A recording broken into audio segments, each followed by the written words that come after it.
দেখেন পিকনিকে গিয়ে অজানা অজানা জায়গায় পিকনিকে গেলে কত বিপদে পড়তে হয়। দেখেন তারা যেখানে গেছিল এখানে অনেক লোক ছিল, কিন্তু কিছু লোক, এই 9 জন লোক ছিল মাঝখানে, মানে অল্প পানি ছিল তখন গেছিল মাঝখানে দেখতে।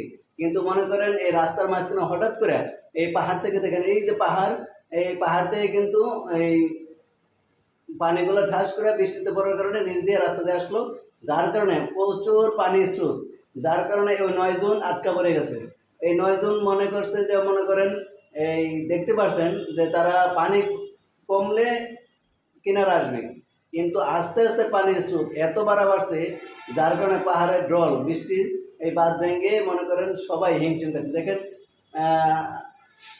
এই যে মনে করেন কতগুলো মানুষ, 9 জন মানুষ, বাচ্চা আছে তিনজন, 2 জন বাচ্চা আছে। সেই সেই বাচ্চারা দেখেন কত কষ্ট করে।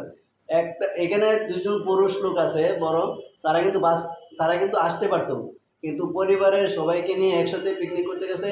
তাই দেখেন একটা পরিবারের কাউকে ছেড়ে কেউ আসতে চায় না, তাই সবাই দেখেন কত কষ্ট করতেছে। এখানে মনে করেন মূলত এখানে সেফটি নাই কোনো। এই যে দেখেন কত মানুষ, সবাই পিকনিকে, তারা কিনারা ছিল, আর হঠাৎ করে পানি আসছে। এখানে শুকনা জায়গা ছিল, যারা বললো শুকনা জায়গা ছিল, হঠাৎ করে পানি আসে, পানি আসার পরে এই স্রোতে তারা আটকে গেছে, ঠিক আছে। এখন এই সাইডেও আসতে পারে না, ওই সাইডেও আসতে পারে না, যার কারণে দোনো সাইডেই পানি। পুরুষ মানুষ 2 জন আসতে পারতো, কিন্তু বাচ্চা রেখে কেউ আসতে চায় নাই। দেখেন কি হয় এখানে, অনেক অনেক মানুষই গেছিলো পিকনিকে।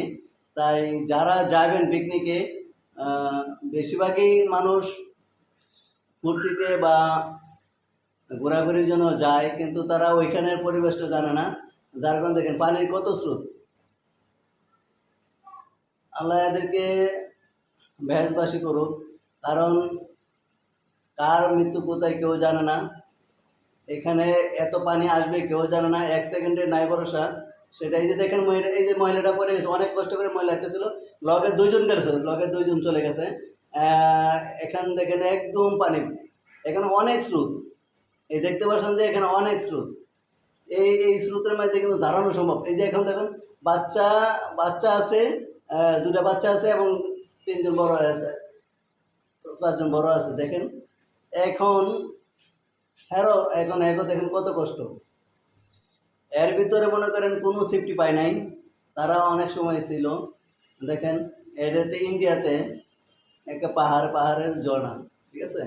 এই ঝর্ণার পানি, ঝর্ণা বলতে কি পাহাড়ের যে পানি এই দিক দিয়ে আসে, তখন এই যে দেখেন সবাইকে, এই যে আল্লাহ সবাইকে, এই যে দেখেন এই সবাই চলে গেল। দেখেন কেউ কত চেষ্টা করেও থাকতে পারলো না। এই যে এখানে একটু দাঁড়াইছিল, এই যে দেখেন দাঁড়াইছিল, কিন্তু তারপরও কিন্তু পানির স্রোতে সবাইকে বাসায় নিয়ে গেছে। তাহলে 2 জন লাশ পাওয়া গেছে, বাকিটি পর্যবেক্ষণ করতেছিল, তাই।